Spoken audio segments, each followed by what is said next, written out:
महत्त्वाची बातमी आहे। राज्य मुख्य निवडणूक अधिकाऱ्यांनी ईव्हीएम छेडछाडीचे दावे फेटाळले। ईव्हीएम मध्ये छेडछाड होऊ शकत नाही हे वारंवार सिद्ध झालंय। ईव्हीएम वायफाय किंवा ब्लूटूथशी कनेक्ट होऊ शकत नाही। राज्य मुख्य निवडणूक अधिकारी एस चोकलिंगम यांनी हे स्पष्टीकरण दिलंय।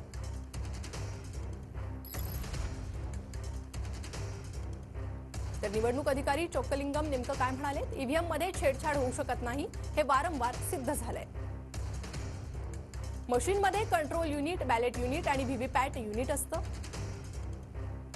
कंट्रोल युनिटमध्ये बर्न इन चिप असते, ज्याचे प्रोग्रामिंग बदलले जाऊ शकत नाही। कंट्रोल युनिट फक्त मतदान करणाऱ्या उमेदवारांची संख्या नोंदवतं। पारदर्शकतेसाठी व्हीव्हीपॅट सुरू करण्यात आले आहेत, ते निवड चिन्ह दर्शवते।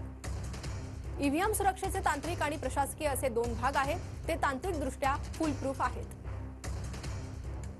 वायफाय किंवा ब्लूटूथसह कनेक्शनची शक्यता नाही, त्याची चिप पुन्हा प्रोग्राम केली जाऊ शकत नाही। तर प्रशासकीय बाजू प्रक्रियेची पारदर्शकता सुनिश्चित करते, असं त्यांनी म्हटलंय।